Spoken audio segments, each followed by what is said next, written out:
ቴዲ አፍሮና የመንደሩ ሞኝ። ቴዲ አፍሮ በአንድ ወቅት የአንድ ሙዚቃውን ዜማ ከሱዳን ዘፋኝ ጋር ሰርቆ እንደዘፈነ ዘገባ ተሰራበት።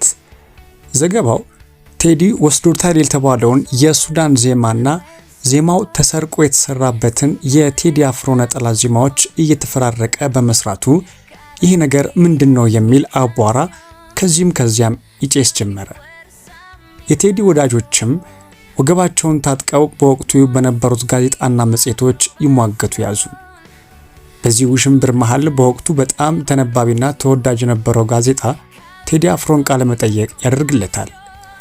በቃለ መጠይቁም ቴዲ የዜማ ሰረቃው ዘገባ ለሕዝብ ከመተላለፉ በፊት አዘጋጆቹ ከእሱ በኩል ያለውን እውነት ለሚዛናዊ ዘገባ ተጠይቆ እንደሆነም ጋዜጠኛዋ ጠየቀችው። ቴዲ ጥያቄዋን እንዲህ ሲል መለሰላት። ይገርምሻል፣ የሰሩት ስራ የመንደሩ ሞኝ አይነት ስራ ነው አላት። ጋዜጠኛዋ የመንደሩ ሞኝ ማን ነው ብላ በጉጉት ጆሮዋን ሰጠች። ደግሞም ጠየቀችው። ቴዲም የመንደሩን ሞኝ ታሪክ ይነግራት ያዘ።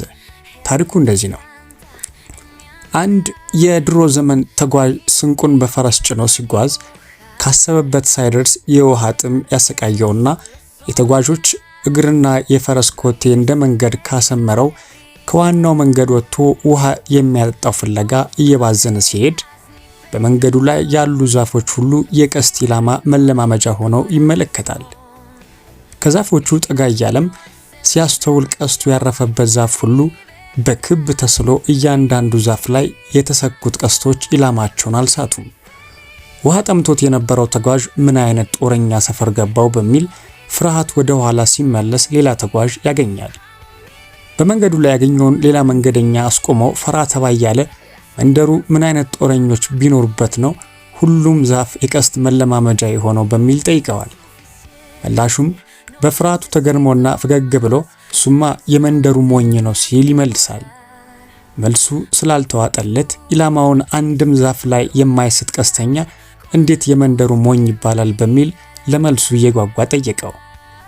ምላሽ ፈገግ እያለ የመንደሩ ሞኝ ቀስቶቹን ከተኮሰ በኋላ ነው የሚያከብባቸው ሲለው በራሱ ፍርሃት ተገርሞ ካገኘው መንገደኛ ጋር ተሳስቆና የጠማውን ውሃ ጠጥቶ ተለያዩ።